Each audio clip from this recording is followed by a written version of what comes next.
Okay, in this video I'm going to mix some topics, but it kind of stays on the same. One is, of course, narcissism, and but this is going to include like all social media and the culture of the internet kind of thing.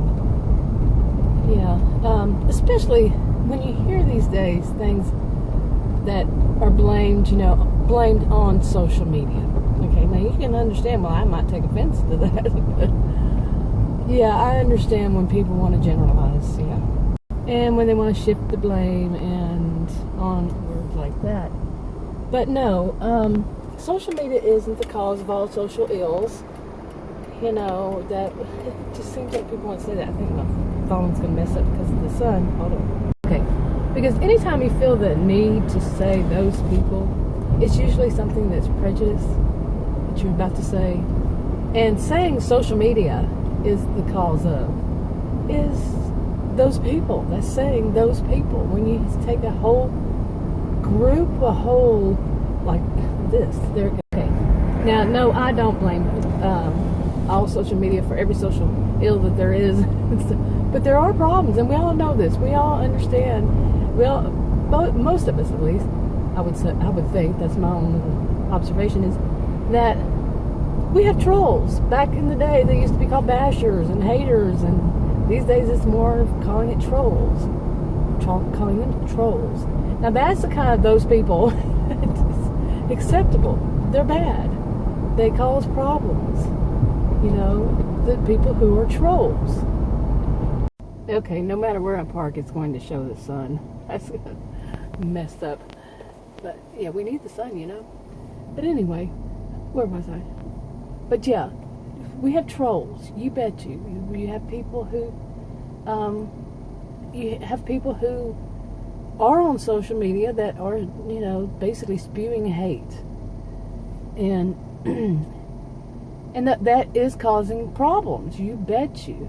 Now let me go back a bit. I first got online where people could use message boards, chat with one another, and all that back in 1990. That's 90. Okay. Yeah, and it was like that back then.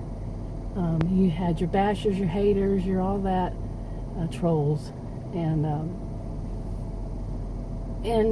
sometime later in the 1990s, I took a class in graduate school that was on the, I think it was either the culture of the internet or the sociology of the internet. It was entitled one of those two. And it was basically talking about how society won't be able to catch up with all the changes in technology that easily, and how people communicate. Basically, the social world had changed so much because of technology, the internet kind of thing, mainly. Well, not really even mainly, but how people communicate with one another, how people treat one another, on and on. The whole, culture, the whole of it. And yeah, I see that as very true. It's still today. This is something that is relatively new, and I mean very extremely new in the history of humans, So people still don't have it down. How do you communicate with one another, Okay, but there's more to it than that. It's that. Now, this is the part I will be speaking only about people in the United States, because I don't know the laws and rules of other places, but people tend to think that they have the freedom of speech means you can say anything you want to. Okay, that is not true. You can't say anything you want to. Okay, and when I was teaching, I taught sociology at college and university, and in my classes, I had in one semester I had my students go out and they had to look up on, it could be social media, it could be at the library, it could be whatever, the actual books, those things they have at the library. But I had them look up why they could not, say anything they felt like it. And some of them were, these are big classes, some of them were stubborn, extremely stubborn. They had that, I have a video that I'm going to put up about confirmation bias. They were looking for something that backed up their view, which was that they could say anything they wanted. And they refused to do the assignment as it was. They kept turning in things saying that you can. Okay? But you can't. And I would hand it back to them, say, do the assignment as it is. They'd come back with something else. They had to confirm. They had to have it confirmed that they were right when they were wrong. Okay? And you can talk about cognitive dissonance. I can't say that with my dental word. You can say, all of that was in play, and it was. They wanted to see it their way, and they refused to see it any other way. They refused to believe it anyway, because a lot of them were college students, and it's not all traditional age as it used to be called. But they were taught this way, and they believed the person who taught them that, and they refused to look beyond it. Okay? So yeah, people who get online and just say whatever they feel, that's a problem. If it's something that's filled with hate, it's abusive. And that I see is a narcissistic behavior, to believe you can say anything that you want to say about a person to a person just because you believe you can. Okay? You're saying it's okay if I abuse some people, that's their problem. No, that's your problem. You're making it other people's problem. Okay.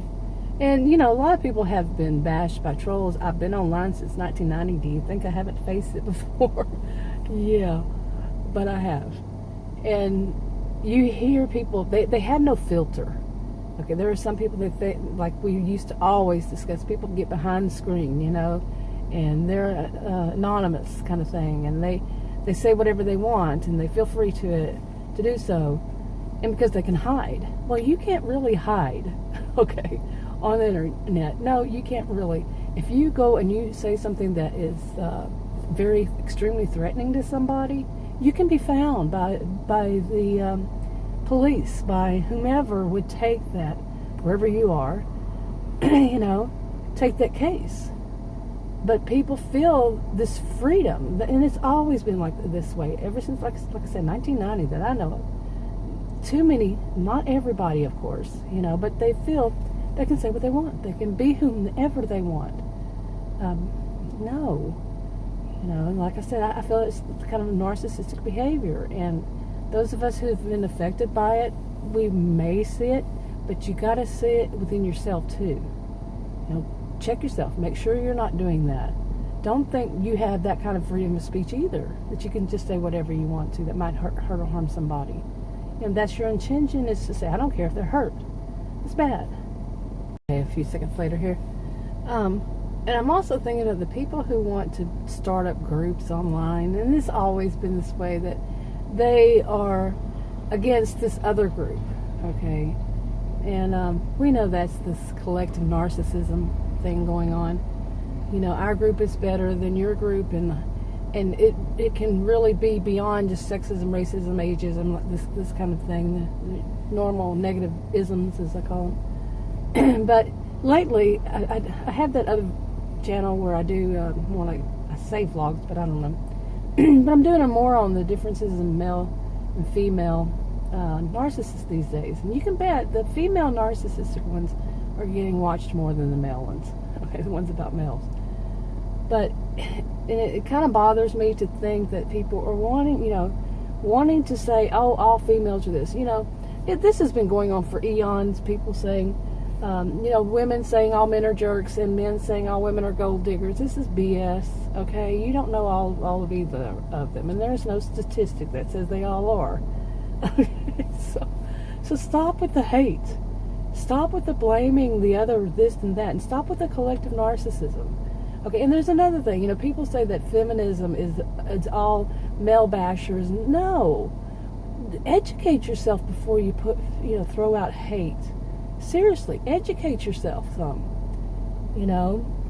Feminism, actually, they were great for helping even children.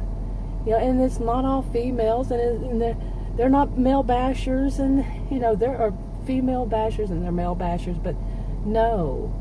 Stop this with the hate, or fighting against something that is actually, the intention is to help, but you're finding reasons to hate.